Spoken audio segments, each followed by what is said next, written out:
Nano s'est envolé il y a quelques jours, laissant Ninou pleine de chagrin et d'interrogations pour son avenir sans lui. En entendant sa voix de nouveau, comme s'il était à côté de nous, je réalise combien il est important d'être là pour nos Sweet, de les écouter, d'enregistrer leur voix, de rire avec eux. Je m'appelle Anne Margalin. Bienvenue dans la saison 4 de Sweet Papy Podcast.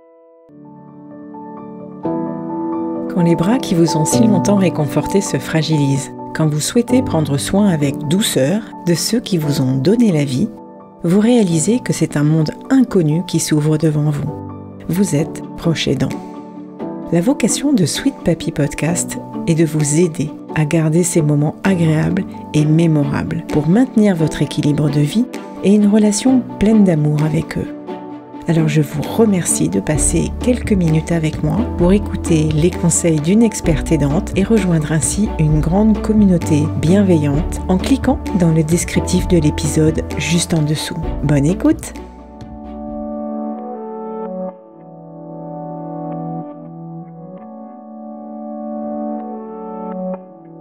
L'histoire de Ninou et Nano m'a beaucoup appris sur l'amour, la résilience, la capacité à s'adapter aux changements de la vie.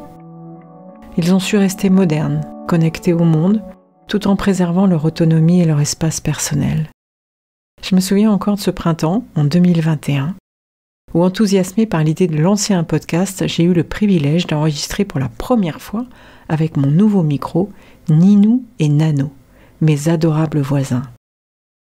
Installés dans leur véranda, je ne savais pas encore que cela résonnait autant, nous avons partagé un moment de complicité inoubliable.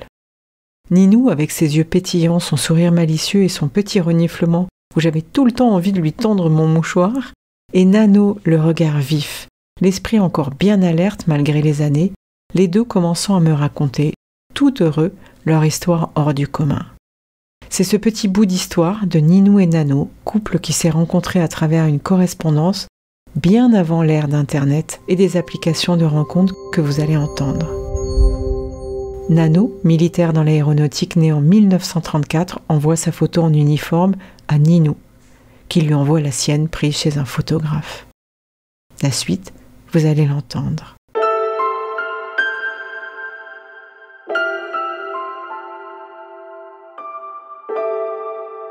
Avant de se rencontrer, on s'est écrit pendant 3 ans.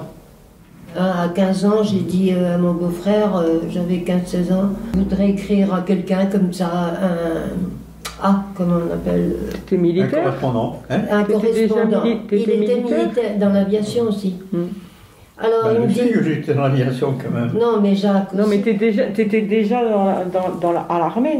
Oui, on a 3 ans et demi de différence, oui. Il était dans l'armée déjà. Et Jacques me dit, oui, j'ai un copain, tiens, je vais lui en parler, c'était lui. À 18 ans, je me suis fait faire une photo chez le photographe pour lui envoyer, photo de mes 18 ans. Lui, il m'avait envoyé une photo devant l'avion, là. Hein, je crois.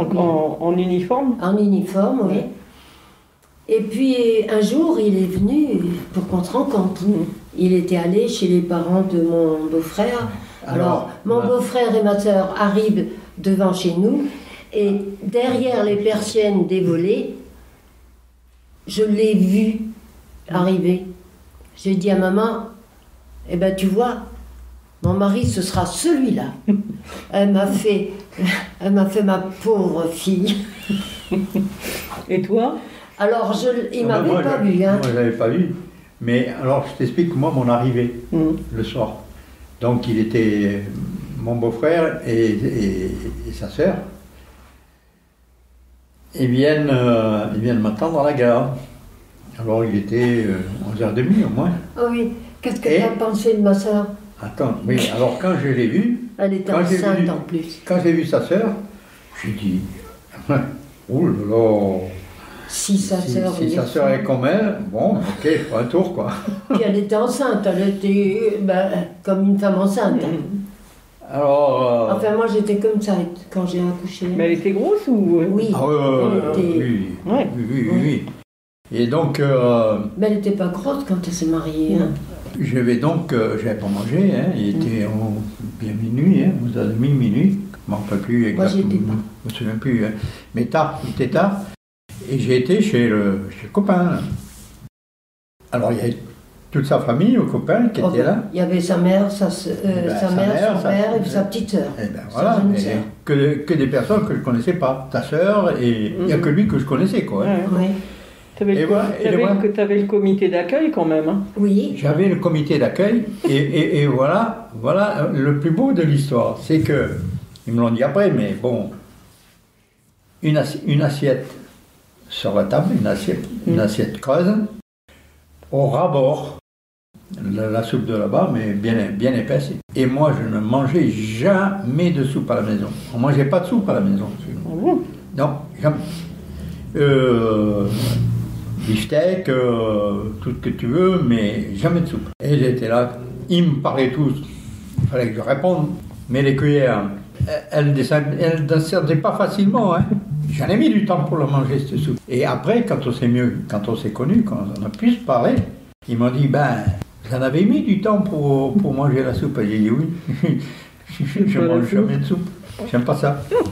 Mais alors, tu vois, bon. Alors, le lendemain, il est venu chez nous pour qu'on fasse connaissance. Ouais. Et on est allé en ville avec ma soeur, lui ou deux.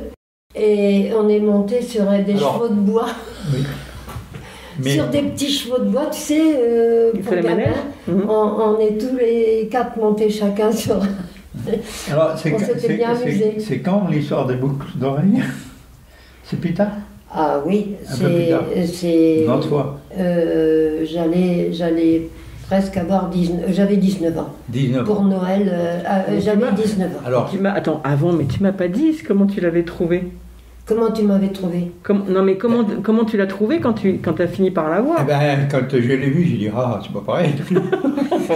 Ben oui, c'est évident. Et, bien sûr. Et alors, quand tu es revenu... L'année d'après, j'avais 19 ans, à Noël, tu étais venu pour Noël, et à Noël, tu as voulu m'acheter une paire d'oreilles. À Noël, j'ai dit, bon, vous allez te faire un petit cadeau, mais des anneaux, je sais pas quoi, des boucles d'oreilles, ça te plairait? Alors, elle me dit, oui. Et on est passé devant un bijoutier. On est rentré, et puis, elle a choisi ses boucles d'oreilles. Au départ, mais qu'est-ce que je peux pas? Mais prends ce qui te plaît. Voilà. Et quand elle a eu ses boucles d'oreilles, là, la bijoutière, là, elle dit, mais vos oreilles sont pas percées, mademoiselle, il faudrait faire quelque chose, là. Alors j'ai dit, oui, écoute, tu vas te faire percer les oreilles, là, et tu mettras tes boucles d'oreilles. Et il n'osait plus rentrer à la maison. Oui, mais elle m'a dit, et maintenant, mes parents, comment ils vont prendre ça? J'ai dit, écoute, moi, je ne savais plus trop où j'en étais, là. On t'avait la trouille, hein. On verra bien.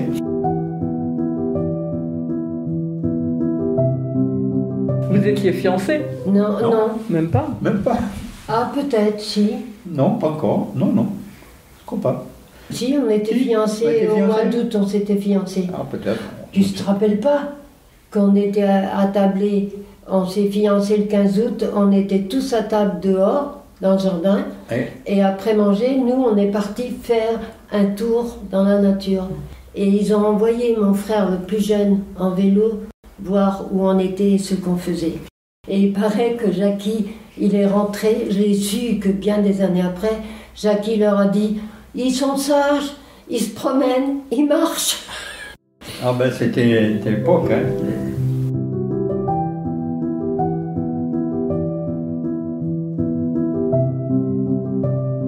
C'est comme ça, quoi. Hein. Et pour mes fiançailles, la sœur de Reine, tu te rappelles?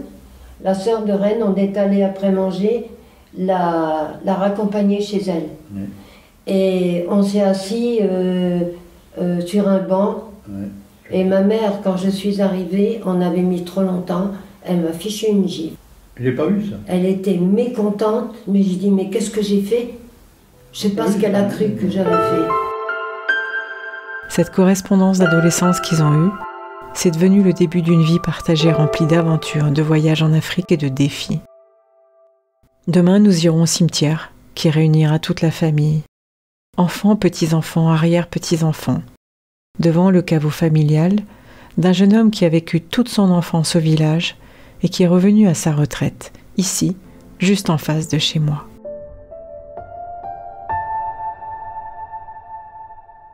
Voilà, chers auditeurs, l'histoire de Ninou et Nano s'achève ici. Je vous ai mis juste un court extrait. Mais leur amour, leur complicité et ce lien si particulier que j'ai eu la chance de partager avec eux resteront à jamais gravés dans mon cœur. Leur histoire nous rappelle que l'amitié, la solidarité, l'entraide sont des valeurs essentielles, surtout face aux défis du vieillissement. Donc n'oublions jamais de tendre la main à nos aînés, de les écouter et de les accompagner avec bienveillance. Et si vous aussi vous souhaitez créer des liens forts, trouver du soutien dans votre entourage et accompagner vos proches avec amour et respect, je vous invite à découvrir mon programme Sweet Elle. Ensemble, apprenons à transformer le défi de l'aidance en une aventure humaine riche de sens. Si cet épisode a résonné en toi, et si tu as envie de découvrir l'univers de Sweet Papy Podcast, pense à t'abonner et à le partager autour de toi. Plus vous serez nombreux à mettre 5 étoiles et des avis sur Apple Podcast et Spotify, plus ma mission d'orchestrer le quotidien avec bienveillance aura de sens auprès de ceux qui en ont vraiment besoin.